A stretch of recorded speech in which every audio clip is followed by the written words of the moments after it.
नमस्कार विद्यार्थी मित्र हो. आज आपण इयत्ता 9वी भाग दुसरा maths part second topic number 1 basic concepts in geometry भूमितीमधील मूलभूत संबोध या धड्याचे पार्श्वभूमी बघणार आहोत. या धड्याच्यासाठी आपण अभ्यास करणार आहोत. ताराबाई गर्ल्स हायस्कूल शहापूरमधील ज्या विद्यार्थिनींनी हे म्हणजे ज्या विद्यार्थिनींनी नवीन प्रवेश घेतलेला आहे त्याचबरोबर आपल्या ग्रुपमध्ये जॉईन आहेत त्या सर्व मुली आता ऑनलाईन हजर आहेत आणि त्याचं निरीक्षण करतायत, त्यांच्या शंका विचारत आहेतच. तुम्ही स्वाध्याय सोडवणार आहात. आम्ही प्रत्यक्ष भेटीला आणि ग्रहभेटीच्या वेळेला आपण ते बघणारही आहोत, त्याबद्दल अडचण नाही. तालुक्यामधल्या बऱ्याच आपल्या माझा गणित मित्र परिवारमधल्या सर्व शिक्षकांनीही याच्यामध्ये सहभाग नोंदवलेला आहे. बरेच मुलं आपल्याकडे वाढत आहेत. ही संख्या 2000च्या आसपास आता विद्यार्थी आपलं निरीक्षण करत आहेत. त्या विद्यार्थ्यांना विनंती आहे की आपणही जास्तीत जास्त पणे लक्ष द्यायचं आहे आणि आपल्या ह्यामध्ये ज्या काय अडचणी राहतील, तुम्हाला ज्या काय शंका राहतील, या आपल्या शिक्षकांशी शेअर करायच्या आहेत. आपण शिक्षक आपल्याला तालुका गणित शिक्षक, इचलकरंजी शहर गणित शिक्षक परिवार आपण सारे एकच आहोत. एक प्रातिनिधिक स्वरूपामध्ये मी हे करतो आहे. गणित शिक्षकाचेच जे मूलभूत हेतू आहे ते मुलांच्यापर्यंत पोहोचवणं हा प्रमुख हेतू आहे. तर आजच्या तासामध्ये हा जो गणित भाग 2 आहे, हा विभाग हा भूमितीमधला भूमिती जमिनीचं मापन करणारं एक शास्त्र आहे आणि ह्या शास्त्रानुसार आपण भू म्हणजे जमीन आणि ह्याच्या मापनाच्या नुसार आपण कोणत्या कोणत्या संकल्पनांची गरज आहे. डायरेक्ट जमिनीकडे न जाता सुरुवात बिंदू, प्रतल, रेषा या संकल्पनाने होत असते आणि म्हणून आपण भूमितीमधील मूलभूत संबंध आजपर्यंत संबोध जे आहेत की ह्या संबोधामध्ये आजपर्यंत जे तुमच्या कानावरून गेलेल्या संकल्पना होत्या, बिंदू म्हणजे काय, रेषा म्हणजे काय, अंतर म्हणजे काय, दोन बिंदूमधलं अंतर कसं काढायचं असतं, या सगळ्या गोष्टीचा उहापोह हा या पाठामध्ये होऊन जाणार आहे आपल्याला. तर प्रत्यक्षातच याची ओळख तुम्हाला ही संख्या रेषा ह्या त्या गोष्टी थोड्याशा माहिती आहेत. ज्या त्या ठिकाणी जसं जसंच आपल्याला तुमच्या जुन्या काही गोष्टींच्याकडे आपल्याला रिवाईज करावं लागेल, उजळणी भाग आपल्याला समजून घ्यावा लागेल. तो भाग आपण बघणार आहोतच की उजळणी वजा भाग अभ्यासत असताना नेमकं कोणत्या पद्धतीनं आपण या ठिकाणी जाणार आहोत हेही भाग आपण बघूया.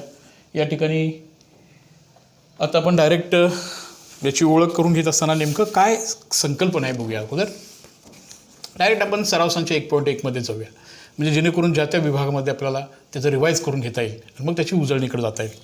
सगळ्यांनी गणित तासाच्या वेळेला मोस्टली आपल्याकडं पाठ्यपुस्तक असायला पाहिजे. पाठ्यपुस्तक पान नंबर 5 वरती हा पहिला सराव संच 1.1 आहे. मूलभूत संबोध जे आहेत ते वाचण्यासाठी वगैरे पाठिंबाचा भाग उपयोगी पडणार आहे. तो ज्या त्या वेळेला मी तुम्हाला तो सांगणार आहे, तो कसा वाचायचा आहे तो.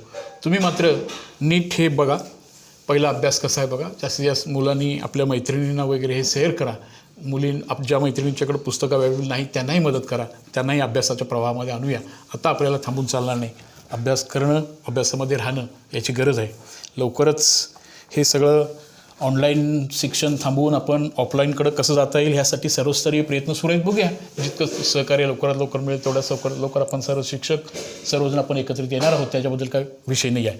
तर ह्या संख्या रेषेच्या बाबतीमध्ये तुम्हाला माहिती होतं बघा, हा बिंदू आहे, त्या बिंदूशी निगडीत एक संख्या दिलेली आहे, त्याला आपण निर्देशक असा शब्द वापरतो. तुमच्या पान नंबर 5 वरती ही या संख्या रेषेवरचा प्रश्न विचारला आहे. तुम्ही बी आणि ई याच्यामधलं अंतर काढा. What is the distance between B आणि ई यांच्यामधलं अंतर काढा. आता हा अंतराचा भाग जो आहे ना, तो अंतर ही संकल्पना कशावर अवलंबून, बी आणि ई यांच्यामधलं अंतर किती घराचं आहे, 1, 2 आणि 3 हे अंतर आहे. बस निरीक्षणातून सुद्धा संख्या रेषेकडे बघून तुम्हाला याचं उत्तर सांगायचं आहे. पण काही वेळेला तुमच्यासमोर संख्या रेषा असणार नाही, तेव्हा कोणती संकल्पना वापरणार हे तर झालंच. आता बी आणि ई याच्यामधलं अंतर आहे 1, 2 आणि 3. ओके, बीपासून ईपर्यंतचं जे अंतर होईल ते 3 घराचं होईल. 3 हे उत्तर आहे. पण ह्या उत्तराला पुढच्या सगळ्या उदाहरणांना सोडवण्यात असण्यासाठी आपल्याकडे एक लक्षात घेऊया.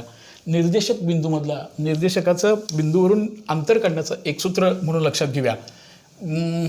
त्याला एक शॉर्टकटमध्ये मी लिहितो जरासं. मोठा निर्देशक जो आहे तो घ्यायचा आणि त्याच्यामधून ना लहान निर्देशक वजा करायचा.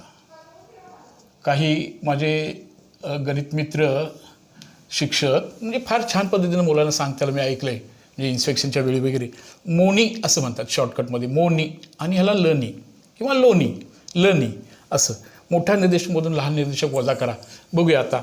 बीचा निर्देशक हा आहे 2, ईचा आहे 5. फक्त 5मधून काय वजा करायचं आहे आपल्याला बरं? 2 वजा करायचं आणि हे जे राहील त्याला म्हणायचं अंतर. म्हणून BE ह्या 2 बिंदूमधील अंतर किती येईल बाळांनो? 5 वजा 2 3 येईल. आता J आणि A याच्यामधलं अंतर काढायचं आहे. प्रत्यक्षात आता थोडंसं सावध, वजा चिन्ह आहे. J आणि A यांच्यामधलं अंतर बघा. पुन्हा किती येणार आहे बघा बाळांनो? 1 2 आणि 3. J आणि A ह्या 2 बिंदूमधलं अंतर प्रत्यक्षात किती दिसतंय तुम्हाला? 3. आता ते गणिती पद्धतीनुसार किंवा ह्याच साच्यानुसार कसं बसतंय बघा. आता थोडंसं बघा. J आणि A, Jचा निर्देशक किती आहे बघा बरं? Jचा निर्देशक आहे -2 आणि Aचा निर्देशक आहे 1. आता पुन्हा 8व्या इयत्तेमध्ये शिकलेलं किंवा थोडासा भाग तुम्हाला माहीत असू दे, ह्यातला मोठा निर्देशक कोणता? ऋण 2 मोठा म्हणायचं का? नाही. 2 असतं तर ते मोठं असतं, बरोबर आहे. पण ऋण ही संख्या धनसंख्येपेक्षा लहान असते. आता मोठा निर्देशक झाला 1च, होय ना? 1. आता मोठा निर्देशकाची किंमत इथं होणार आहे 1 आणि लहान निर्देशकाची किंमत होणार आहे बघा बरं किती होणार? तर लहान निर्देशक होणार आहे -2. आणि जेव्हा वजा वजा असं चिन्ह येणार तेव्हा आपण कंस घालायलाचं कौशल्य, कंस घालायला तुम्ही शिकलेले आहात. कंस घालायचा आहे. ह्याच्या पुढची पायरी अशी होईल, 1 वजा वजाचं अधिक होणार आणि पुन्हा ह्याचं सुद्धा अंतर किती येणार आहे सांगा? 3. बघा बघू त्या गणिताकडं अजून कोणती गणितं ह्यातली सोडूया. तर ह्यातली हे एकूण 6 7 8 गणितं दिलीत. ही गणितं आपल्याला ह्या सूत्रानुसार सोडवायची आहेत. बघूया आता पुन्हा एखादं गणित कोणतं पाहिजे सांगा रे बाळांनो. कोणतं गणित सोडूया असं वाटते तुम्हाला? बाकीची सगळी गणितं आज तुमचं होमवर्क राहणार आहे. तर आता ह्याच मध्ये पुन्हा तुमचंही काम पाहिजे ना, थोडंसं काम चालू पाहिजे. गणित शिकवणं हे महत्त्वाचं, गणित फळ्यावरचं लिहून घेणं हे महत्त्वाचं नाही. गणित शिकल्यानंतर गणित सोडवण्याची ताकद तुमच्यात निर्माण व्हावी असं माझं आणि तुमच्या सर्व गणित शिक्षकांची इच्छा आहे. ते तुम्हाला कळावं. आता कोणतं अंतर घेऊया? तुला काय म्हणायचं आहे? डिस्टन्स कुठला काढूया म्हणता? PJ. ओके, PJ हे डिस्टन्स काढूया. बघा बरं पीचं निर्देशक किती आहे आता? PJ डिस्टन्स PJ हे अंतर काढायचं का? PJ ठीक आहे. PJचं अंतर काढत असताना बघूया जरासं पीचे निर्देशक किती आहेत बघा. आता पीचा निर्देशक किती दिसतो? -4. Jचा निर्देशक किती दिसतो सांगा बरं? -2. पुन्हा आपल्याला मोठ्यांना मान द्यायचा आहे. मोठा निर्देशक कोणता सांगा बरं? जेवढा ऋण असेल आता हा मोठा निर्देशक होणार आहे. किती होणार आहे सांगा बरं? -2. यस. आणि हे काय लहान निर्देशक कोणता? वजा. ऋण असल्यामुळे ती संख्या जरी मोठी असली तर ती प्रत्यक्षात लहान होते. आता ह्याचं बघा बरं, हे -2 वजा वजा अधिक हे झालं 4. वजा वजा वजा वजाचा गुणाकार अधिक असतो. हे जर उत्तर 4 झालं. आणि म्हणून आता मात्र एक संख्या ऋण आहे, दुसरी संख्या धन आहे. धनऋणाची बेरीज नाही बाळांनो. काही चुका ह्या असा करता बघा. हे 4 आणि 2 6 आणि त्याला वजा चिन्ह देता. नको करू. ही तुमचा दोष नाही बाळांनो हा, की तुम्ही 2 आणि 4ची बेरीजच का करायची याचं नीट तुम्ही आकलन केलं नाही. ह्याची बेरीज करायची असते कारण ह्या दोन्हीचे चिन्ह अधिक असतात म्हणून. ह्याची वजाबाकी का करायची? ह्याचं चिन्ह अधिक आहे आणि ह्याचं चिन्ह वजा आहे म्हणून वजाबाकी करायची. ह्याचं एकाच चिन्ह वजा आहे आणि एकाच चिन्ह अधिक आहे. इथं वजा आहे, इथं अधिक आहे. भिन्न चिन्हांची वजाबाकी करावी व उत्तराला मोठ्या संख्येचे चिन्ह द्यावे. आता यांची वजाबाकी होणार. काय उत्तर येणार सांगा बरं याचं? 2. सांगा अजून त्यातलं कोणतं गणित सोडूया? कोणतं गणित तुम्हाला विशेष वेगळं वाटतं का? PJ नंतर आणखीन कुठलं घेऊया म्हणता? ठीक आहे, कुठलं घेऊया? शेवटचं एक घेऊया. QB डिस्टन्स QB काढूया. ठीक आहे, समजलं का बघा सगळ्यांना? कसं मोनी मोठा निर्देशक, big coordinate minus small coordinate. सेमीच्या मुलांनीही थोडंसं पुस्तकामध्ये सेमीची मुलं थोडीशी ॲक्टिवेट असतात, त्यांना जरा जास्त विचार करणारी मुलं असतात, थोडीशी हुशार असतात, पालकही तेवढे जागृत आहेत आणि म्हणून ते जास्तीत जास्त मराठी बोलावं लागतं. PJ. आता पीचा निर्देशक आहे PJ नाही, आता QJ ना, डिस्टन्स QJ घेऊया. शेवटचा Q आणि QB. QB मधलं अंतर काढायचं आहे.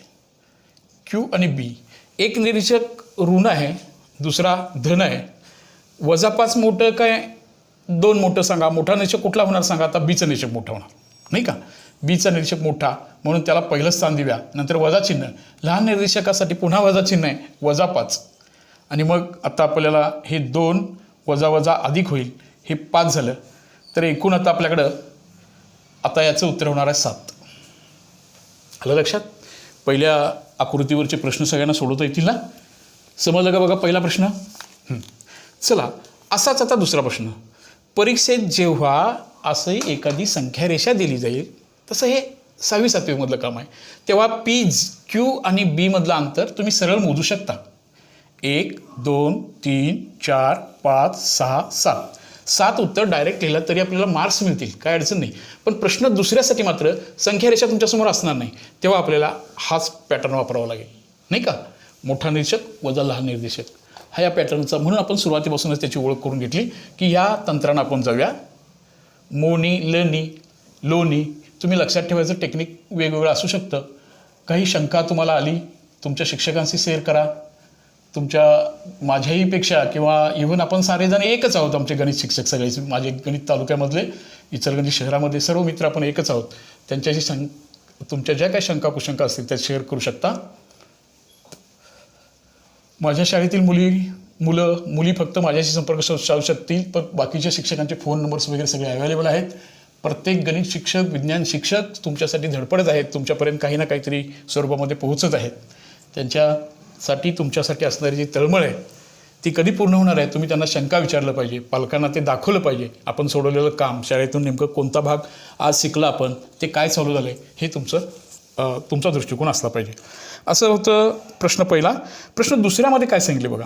प्रश्न दुसऱ्यामध्ये संख्यारेषा दिलेली नाही आहे, तर त्याने असं म्हणले, खालील बिंदूंचे निर्देशक एचा निर्देशक एक्स आहे, बीचा निर्देशक वाय आहे, तर सगळ्याच ठिकाणी तुम्ही डिस्टन्स ए बी काढा.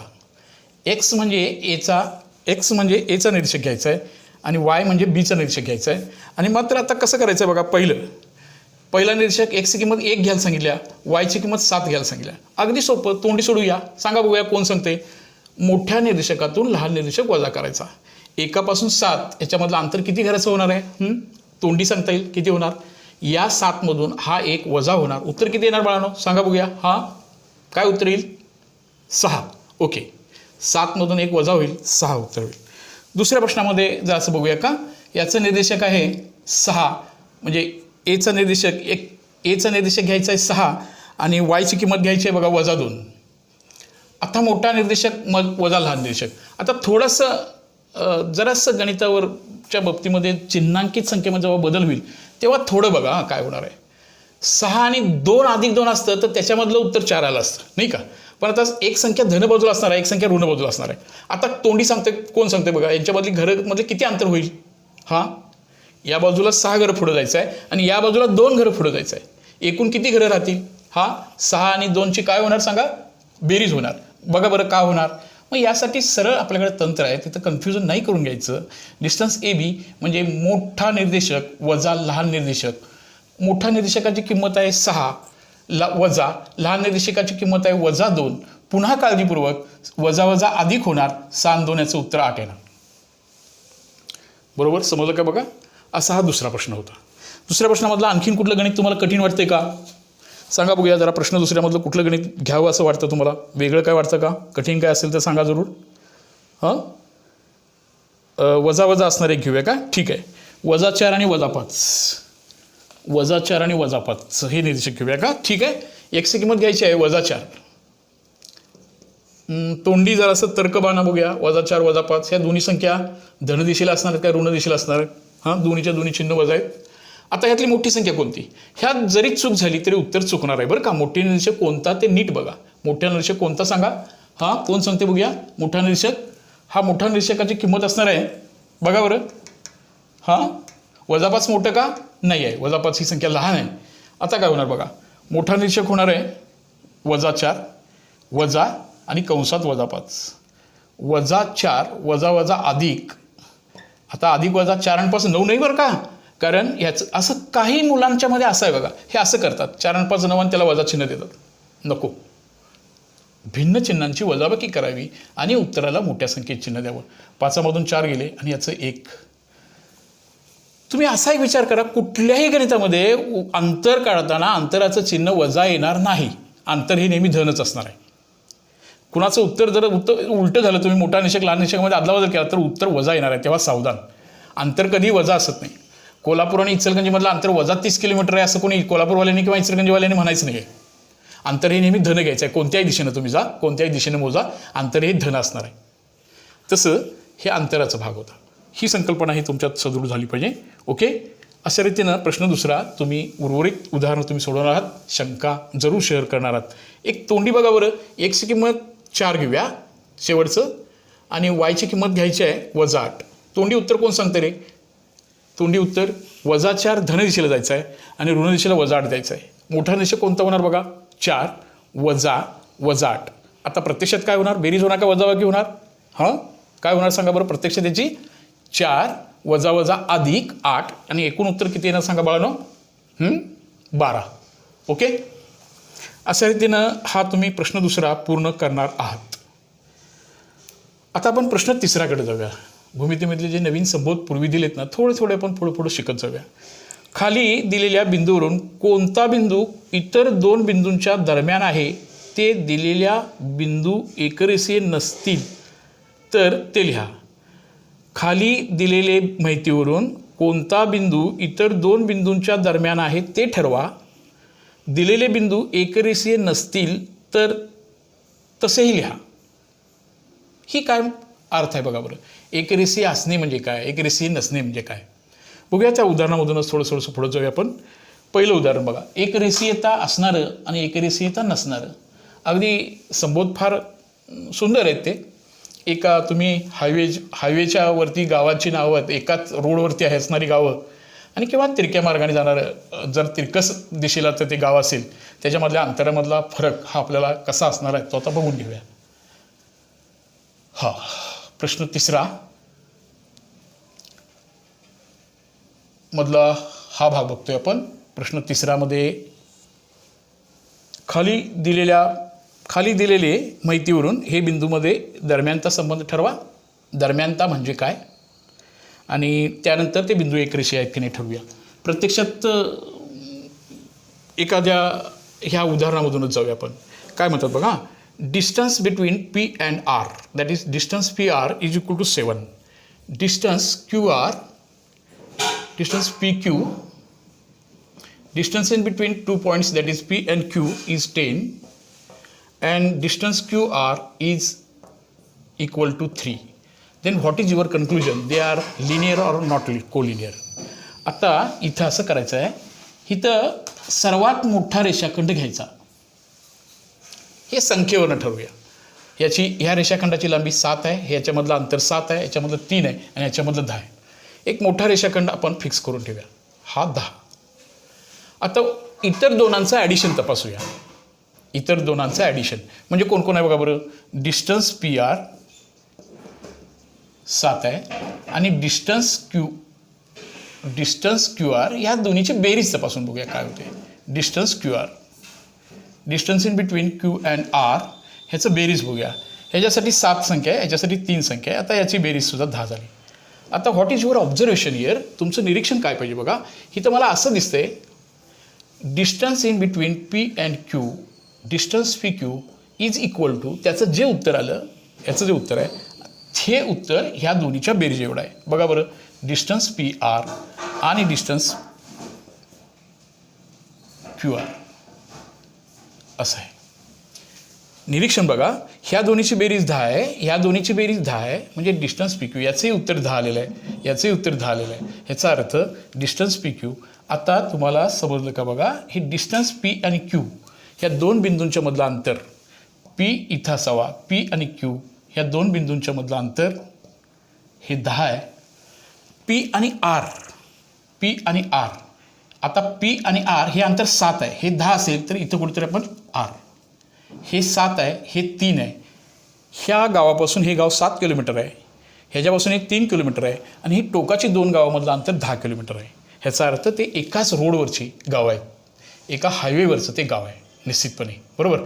समजा ह्याची बेरीज 10पेक्षा कमी जे किंवा जास्त आली असती तर हे गाव असं थोडंसं असं तिरकं किंवा असं वरती आलं असतं. बघा समजलं का. हे असं आलं असतं. बरोबर आहे. ह्याला म्हणायचं दरम्यानचा संबंध. समजा तुमच्यापैकी कोणी हा दरम्यानचा संबंध जर असा घेतला तरी पण चालण्यासारखं आहे. बघा बरं कसा घेता येईल. हा दरम्यानचा संबंध तुम्ही पहिल्याच भागामध्ये असं केलं तरी पण तो दरम्यानचा संबंध हा तुम्ही असा लिहिला तरी पण बरोबर होऊ शकतो. कोणता? तुम्ही म्हणणार सर मी असं घेणार आहे बघा. इथं मी Q घेणार आहे, इथं R घेणार आहे, आणि इथं P घेणार आहे. तरी पण चालतं. पण लक्षात घ्या, आर हा दरम्यान येणार. पी आणि क्यूच्या दरम्यान आर आहे. पी आणि क्यू ह्या दोन गावांच्या दरम्यान आर आहे निश्चित. पी पहिल्यांदा असेल किंवा क्यू पहिल्यांदा असेल, त्याचा काय विषय नाही आहे. हे तरी असेल किंवा हेच. याच्यामध्ये उत्तर असं लिहायचं होतं. काय प्रश्न विचारला बघा बरं. याच्यामध्ये दरम्यानचा संबंध आहे तो हा किंवा हा असा असेल. दरम्यानचा संबंध लिहित असताना असं काढायचं आहे, पी दरम्यान आर दरम्यान क्यू असं, किंवा क्यू दरम्यान आर दरम्यान पी. ह्या दोन्हीपैकी कुठलंही उत्तर चालेल. मोठा रेषाखंड आणि इतर दोनांची बेरीज जर सारखी आली तर ते दोन कसे असणार आहेत, एकाच रेषेमध्ये असणार आहेत. आता हे दरम्यानचा संबंध असणारं उदाहरण होतं.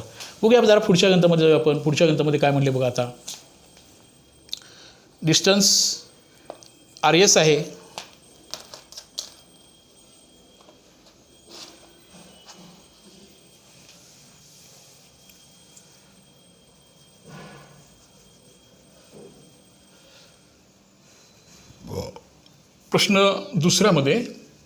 प्रश्न तिसऱ्यामधलं त्यातलं दुसरं गणित बघूया जरासं काय म्हणते. हेच अंतर दरम्यानचा सहसंबंध समजून घ्यायचं आहे. लिहून नंतर घ्या किंवा आता फक्त समजून घ्यायचं काम करा. पुन्हा तुम्हाला तो व्हिडिओ बघता येईल, पुन्हा लिहिण्याचं काम तुमच्याकडनं होत जाईल. लिहिणं हे महत्त्वाचं नाही, लिहून घेणं हे महत्त्वाचं नाही, तुम्हाला समजणं महत्त्वाचं आहे. आणि समजल्यानंतर स्वतः गणित सोडवणं हे अपेक्षित आहे. हे तुम्ही नको फळ्यावरचं नुसताच लिहून काढणं म्हणजे गणित शिक्षण नव्हे. गणित शिकायचं असेल तर तुमचे शिक्षक सगळे सांगतायत बघा, फळ्यावरचं नका लिहू, फळ्यावरचं समजून घ्या आणि न बघता वहीमध्ये रिप्रेझेंट व्हा. लिखाणापासून दूर जायचं नाही, स्वतः सोडवायचं आहे, त्याशिवाय स्वतःचा आत्मविश्वास वाढणार नाही. आता आपण दुसऱ्या गणिताचा विचार करूया. प्रश्न तिसऱ्यामधलं दुसरं गणित बघूया. डिस्टन्स आर एस दिलेलं आहे 8. त्यानंतर डिस्टन्स एस टी आहे 6 आणि डिस्टन्स आर टी आहे 4. पुन्हा बघूया आता काय होणार. यातला पुन्हा आपण एक मोठा रेषाखंड आहे तो बाजूला ठेवायचा. मोठा बाजूला ठेवा काळजीपूर्वक. इतर दोनांची बेरीज तपासायची नाही आहे. मोठा रेषाखंड जरा काळजीपूर्वक काही गोष्टी बघा. हा मात्र आपला मोठा रेषाखंड आहे, त्याला बाजूला ठेवूया. आता उरलेल्या दोघांची बेरीज करूया. डिस्टन्स एस टी 6 आहे आणि डिस्टन्स आर टी यांची बेरीजच घेऊया डायरेक्ट. हे डिस्टन्स एस टी आणि डिस्टन्स हे जे आहे ना याची बेरीज घेऊया. आर टी याची बेरीज 6 4 10 बरोबर. आणि ह्याची आर एस किती आहे बघा बरं. सर्वात मोठा रेषाखंड किती आहे बघा बरं. आर एस आहे आणि त्याच्या दरम्यान आता जो टी बिंदू आर आणि एस असा घेतला, असं जर घेतलं, इथं जर आपण आर घेतलं सर्वात लांब आहे तो. आता जर तिथं टी ह्याच्या दरम्यान घेतला आपण, आर आणि एस हे दोन बिंदू टोकाचे आहेत, लांब आहेत. ह्याच्यानंतर एसपासून टी हा किती अंतरावर आहे. एसपासून टी हा असा 6 वर आहे आणि हे 4 वर आहे. आता हे अंतर किती असायला पाहिजे होतं, तर ही आकृती बरोबर होती. किती असायला पाहिजे, 10 असायला पाहिजे. हे असं नाही, ह्याचा अर्थ हे थोडंसं असं आहे. हे एका रेषेवरची गावं नाही आहेत, हे थोडंसं असं आहे. असा कुठंतरी बिंदू आहे बघा, असं तिरकायचो म्हणून ते अंतर कमी जास्त होत असतं. समजलं का. हे एक बाजू समजा आता ह्या दोन गावामधलं अंतर 3 आहे, ह्या दोन गावामधलं 4 आहे, तर ह्या दोन गावामधलं अंतर किती असेल. आता हे 3 आहे, हे 4 आहे, तर ह्या दोन गावामधलं अंतर ह्या 90 अंश कोणानुसार जर आपण काटकोन त्रिकोणाचा विचार केला तर ह्या दोनातल्या गावातलं अंतर होणार आहे 5. मग काही वेळेला आपण शॉर्टकट म्हणतो बघा, असं जाऊन असं जाण्यापेक्षा असं जाऊया ना, अशा रस्त्यानं जाऊया ना, लवकर जवळ पडतोय आपण. असा कशाला जायला, शॉर्टकटनं जाऊया. हे 5 किलोमीटर होणार आहे. आणि ज्याने हे गाव माहिती नव्हतं, हा रस्ता माहिती नाही, त्याने असं गेलं तर त्यांना 7 किलोमीटर होणार आहे. आता पेट्रोलची बचत पण करायची आपल्याला, शॉर्टकट मार्ग पण माहिती असायला पाहिजे. हे असं असेल, ह्या दोन्हीची बेरीज 7 येते, ह्यामधलं 5 येते. ह्याचा अर्थ हे 3 बिंदू एका रेषेत नाही आहेत.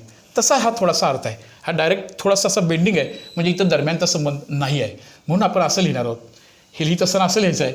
हा जो भाग होता, इथं जे मोठ्या रेषाखंडाची लांबी आहे, म्हणजे आता दरम्यानचा संबंध लिहायचा प्रश्नच येणार नाही. इथं असं निरीक्षण आहे, हा मोठा रेषाखंड जो आर एस आहे, हा इतर दोनांच्या बेरजे इतका नाही आहे. म्हणजे कोणा इतका नाही आहे बघा, एस टी अधिक डिस्टन्स RT ह्या दोन्हीच्या बेरजे एवढा नाही. म्हणून याच्यामध्ये ह्या आकृतीमध्ये किंवा ह्या दिलेल्या संबंधांच्या मध्ये दरम्यानचा संबंध बिलकुल नाही. त्यामुळं दरम्यान त्याचं उत्तर मांडायचा प्रश्नच नाही. म्हणून आणि परत R दरम्यान मागाच्यासारखं S दरम्यान R दरम्यान असं लिहायचं नाही. दरम्यानचा संबंध नाही म्हटलं की संपलं काम. तिथं दरम्यानचा आपण लिहू शकत नाही, ते असं तिरकं आहे. ओके, असा हा भाग होता दरम्यानचा संबंध असणे नसणे. तुम्ही पुन्हा एकदा नीटपणे बघा, काळजीपूर्वक बघा, जरासं काळजीपूर्वक. प्रश्न 3 मधलं आता आपण प्रश्न 4मध्ये जाऊया. प्रश्न 4 हा भाग बघा जरासं कसं दिला आहे. आता प्रश्न 3 मधली सगळी गणितं सोपी आहेत, ह्याच टेक्निकचे आहेत. जरूर सोडवा, शंका शेअर करा. पुन्हा एकदा लागलं तर पुढच्या तासाच्या वेळा ह्यातली कुठली आवश्यकता भासली तुम्हाला तर आपण तेही करूया. असा हा प्रश्न 3 होता. प्रश्न 4मध्ये जाऊया. प्रश्न 4, एका संख्येवरती ABC हे 3 बिंदू आहेत. एक मिनिट फक्त. प्रश्न 4मध्ये ABC हे 3 बिंदू असे आहेत की ABC हे 3 बिंदू असे आहेत की डिस्टन्स AC 10 आहे. Distance AC 10. त्यानंतर डिस्टन्स CB आहे 8. तर AB किती असेल? सर्व पर्यायांचा विचार करा. आता पर्याय या गणितामध्ये पर्याय का आले थोडंसं विचार करा बघूया. कोण कोणाच्या दरम्यान आहे हे त्यांनी सांगितलेलं नाही. तुम्ही शक्यतांचा विचार ह्या उदाहरणामध्ये करायचा आहे. काय असू शकेल शक्यता आणि काय नसू शकेल, म्हणजे कुठल्या शक्यतेने आपण ही गणिताची उत्तरं भिन्न कशी येऊ शकतात. जरासं बघा, पहिल्या ह्या 4थ्या गणितामध्ये काय म्हणते त्यांनी. 1.4 मधला प्रश्न 4 असा प्रश्न आहे बघा. डिस्टन्स AC आहे 10. डिस्टन्स CB आहे 8. तर डिस्टन्स AB किती असेल? कोण कोणाच्या दरम्यान आहे हेही सांगितलेलं नाही. तुमचं तुम्हीच ते पर्याय शोधा. A आणि C ह्या 2 बिंदूंच्या मधलं अंतर 10 आहे आणि C आणि Bच्या 2 बिंदूंच्या मधलं अंतर 8 आहे. आता पर्याय हा भाग त्यांनी का ठेवला असेल इथं? पर्याय तुमचं तुम्ही पर्याय निवडा. तुम्ही हे कसं करणार आहात? हा कसं करता येईल?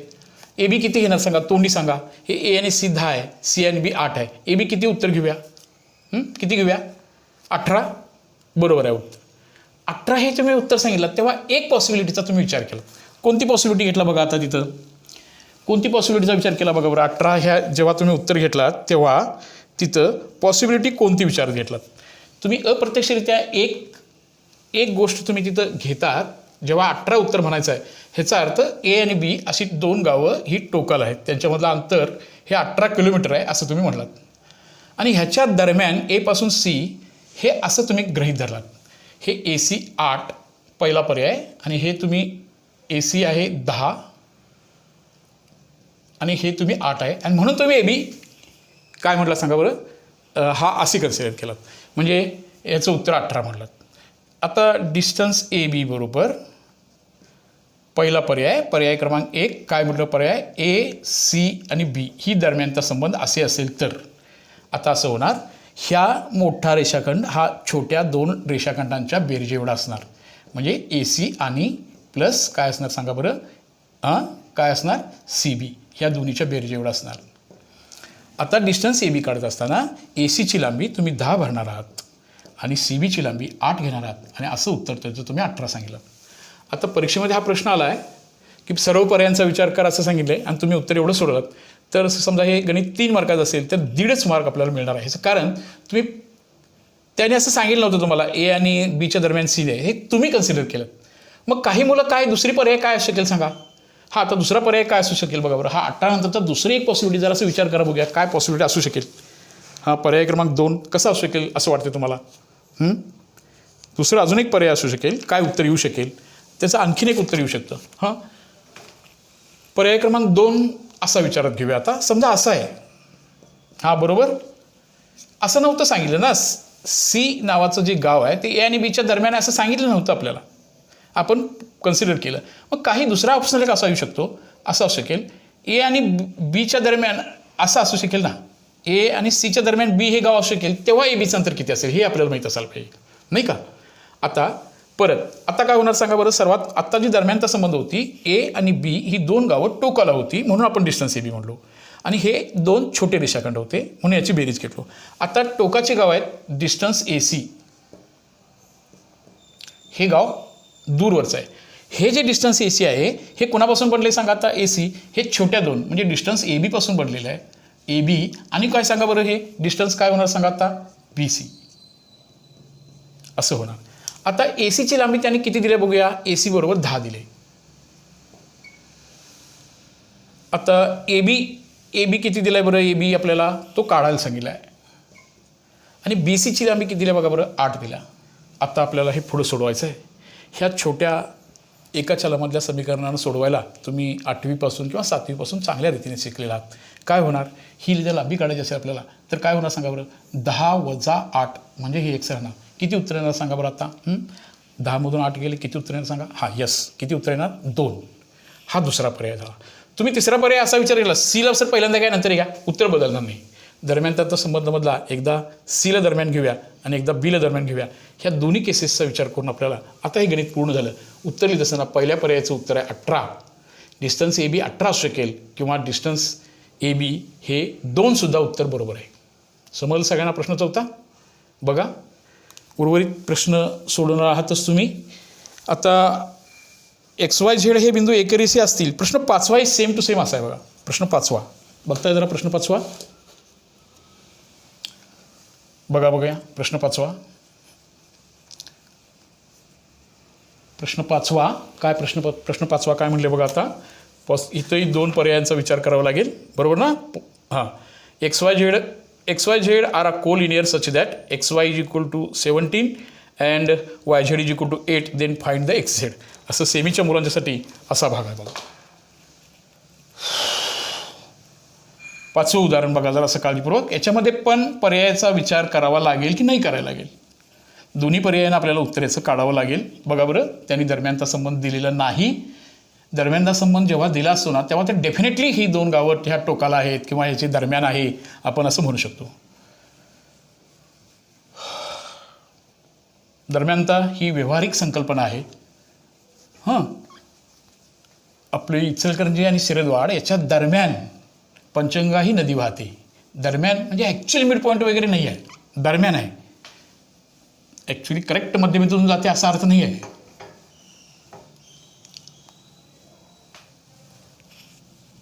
व्यवहारामध्ये पण साधारण मी 10:30च्या दरम्यान शाळेमध्ये येतो. दरम्यान म्हणजे नॉट ॲक्च्युली.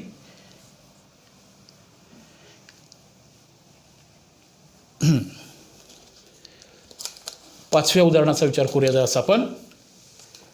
5वं उदाहरण आहे एक्स वाय झेड हे एकरेषी आहेत एवढंच खरं आहे. X Y Z are collinear हे एका रेषेत आहेत हे सत्य आहे, पण कोण कुठं आहे हे सांगितलेलं नाही आहे. एक्स वाय झेड एका रेषेत आहेत, मग त्याच्या पॉसिबिलिटीकडे आपल्याला विचार करायला पाहिजे. एका रेषेत आहेत, दरम्यान कसे आहेत हे सांगितलेलं नाही आहे. त्याचं जे डिस्टन्स एक्स वाय आहे ते आहे किती सांगा. 17. डिस्टन्स त्याच्यानंतर तर डिस्टन्स बघा. वाय झेड आहे, वायपासून झेडपासूनचं अंतर आहे 8 आहे. तर डिस्टन्स एक्स झेड किती येईल असा प्रश्न आहे. डिस्टन्स एक्स वाय दिलेलं आहे, डिस्टन्स वाय झेड काढायचं आहे, डिस्टन्स वाय झेड पण दिलेलं आहे आणि एक्स झेड काढायचं आहे. पहिली पॉसिबिलिटी काय धरूया सांगा. आता पहिली पॉसिबिलिटी काय करूया बघा बरं. कसा संबंध धरूया, कुठल्याही पद्धतीने जाऊया. पहिली पॉसिबिलिटी केस नंबर 1 अशी करूया का. कसं घेऊया दरम्यानचा संबंध सांगा. कसाही घ्या. असं घेणार काय, सरळ घेणार. एक्स चला वाय आणि झेड असा घेऊया. ठीक आहे. याचा एक्झॅक्टली मिड पॉईंट नाही म्हणत मी, ते काय असेल ते असेल. आता ही पॉसिबिलिटी जर विचार घेतली आपण तर हे कसं सोडणार सांगा. आता आपण असं सोडणार. हे डिस्टन्स एक्स झेड हे टोकाचं लांबचं आणि इतर छोट्या छोट्या दोनांची बेरीज करणार आहोत, बरोबर. असं एक्स झेड काढायला सांगितले. एक्स झेड माहिती नाही काढायला सांगितले. एक्स वाय किती येणार 8. त्यानंतर एक्स वाय 17 आहे, सॉरी एक्स वाय 17 आणि वाय झेड आहे 8. काय होणार सांगा रे? 17 अधिक 8 किती उत्तर येणार सांगा? 17 आणि 8 बोला. 17 आणि 8 किती येणार? 25. अशी केस असू शकेल. त्यानंतर हां, आणि सांगा बघूया काय दुसरी शक्यता. दरम्यान त्याचा फक्त हे एक्स राहू दे तसंच किंवा बदलून घेतलं तरी चालेल, पण दरम्यान त्यातला वाय होता ना दरम्यान. आता काय करूया? हा असं पण असू शकेल ना.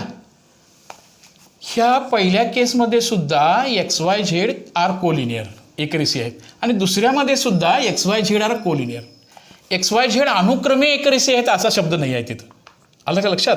क्रमाने एका रेषेत आहेत असं नाही. एक्स वाय झेड एका रेषेत आहेत, म्हणजे पहिल्यांदा एक्स आहे असं त्याचा अर्थ होत नाही, फक्त ते एका रेषेत आहेत. पहिल्यांदा झेड पण असू शकेल. असे आपण पॉसिबिलिटीचा विचार करूया. आता इथं काय होणार सांगा बरं? आता टोकाचा रेषाखंड कोणता होणार सांगा? आता टोकाला जाणारा रेषाखंड कोणता होणार? एक्स वाय होणार, बरोबर. सर्वात मोठा रेषाखंड. येस, डिस्टन्स एक्स वाय, त्याच्याची बेरीज करूया. डिस्टन्स एक्स झेड आणि डिस्टन्स झेड वाय. तर ह्याची किमती भरा बघूया जरासं काय होणार. एक्स वायची लांबी किती दिल्या बघा. एक्स वायची लांबी 17 आहे. एक्स झेड आहे माहिती आहे का? नाही आहे, त्याला काहीतरी मानूया आपण. आणि झेड वाय किंवा वाय झेड दोन्हीचा अर्थ एकच. आता इथं काय होणार? इथं आपण एक्स आणि झेडच्या दरम्यान जेव्हा वाय घेतलो तेव्हा एक्स झेड ह्या दोन्हीच्या बेरजे एवढी आली. आता काय होणार सांगा बरं? हे 17 आणि हे 8 यांची इथं बेरीज झाली. आता इथं काय होणार सांगा? 8 वजा होणार. काय उत्तर येणार? 17मधून 8 गेले. बोला किती राहिलं? म्हणजे याची लांबी येणार किती येणार सांगा? आता किती येणार? 17मधून 8 गेले 9 हे उत्तर बरोबर आहे. अशा रीतीनं याची ओळख आपल्याला झालेली आहे. ह्या दरम्यानचा हा संबंध असा बघायचा आहे. जास्तीत मुलांना हे बघायला लावायचं आहे. आमच्या शाळेमधल्या सर्व विद्यार्थिनी काही ग्रुपिंग करतायत. व्हॉट्सअप ज्यांच्याकडे नाही आहेत त्याचे पालक त्यांना मदत करत आहेत. सर्व विद्यार्थिनींना पाठ्यपुस्तकाची उपलब्धता झाली नसेल त्यांनी करून घ्यायची आहे. काय आवश्यकता असेल तर शाळेशी संपर्क साधायचा आहे. प्रत्यक्ष भेट आपण जेव्हा होईल तेव्हा काही शंका जरूर विचारायच्या आहेत. तुमचं हजेरीही तुमच्या रिस्पॉन्सनुसार घेतली जाते. वर्ग शिक्षक तपासत आहेत. शाळेकडून काही सूचना वेळोवेळी येत आहेत. काही कागदपत्रकाची आवश्यकता भासणार आहे. शाळेशी फोनवरून किंवा प्रत्यक्षात ज्या ज्या वेळेला तुम्ही येणार आहात, पालक येणार आहेत शाळेकडं, तेव्हा निश्चितपणे या. अजून कुणाचं ॲडमिशनचं काम राहिलं असेल, आपलं 11वी 12वी ज्युनियर कॉलेजचंही ॲडमिशनचं काम सुरू आहे. इयत्ता 8वी 9वी 10वीमध्ये नवीन कुणी होणार असेल तर त्यांनी लवकरात लवकर शाळेशी संपर्क साधायचा आहे. लवकर व्हॉट्सअप ग्रुप किंवा मैत्रिणीकडचा ग्रुप असेल किंवा या सगळ्यांची मदत घ्यायची आहे. काही मैत्रिणी एका ठिकाणी येऊन बसत आहेत, काही मुली अभ्यास करून सोडवताना पाठवत आहेत. बरं वाटतं. तुम्ही सर्वजण हा वेळेचा सदुपयोग करून घेऊया. सगळ्यांना आत्मविश्वास वाटेल असं करूया. सगळ्यांनी एकमेकांना हे कन्सेप्ट शेअर करूया. काही मुली लांबवरती गेलेत, विट्याला वगैरे गेलेत, त्याही नीट चांगला रिस्पॉन्स करतायत. त्याही लांबूनसुद्धा आपले व्हिडिओज बघतायत, अभ्यासामध्ये आहेत, काही शंकांचं समाधान करून घेत आहेत. त्या सर्वांचं अभिनंदन. विशेष करून पालकवर्गाचंही विशेष अभिनंदन. त्यांनीही मुलांना चांगली संधी उपलब्ध करून दिली. सर्वजण शेअर्स करून घेत आहेत. आपला वेळेत वेळ काढून आपल्या पाल्याकडं तो जो पाठ्यांश पुरवणारे शिक्षक ताराबाई गर्ल्स हायस्कूलमधले सर्व शिक्षक आपापल्या परीनं प्रयत्न करत आहेत. त्या सर्वांच्या वतीनं पालकवर्गाने विद्यार्थ्यांचं पुनश्च एकदा आभार मानतो. आपण पुढच्या तासाच्या वेळेला जरूर भेटूया. ओके, धन्यवाद. Good bye. ओके, पुन्हा पुढच्या तासाच्या वेळी जरूर भेटू.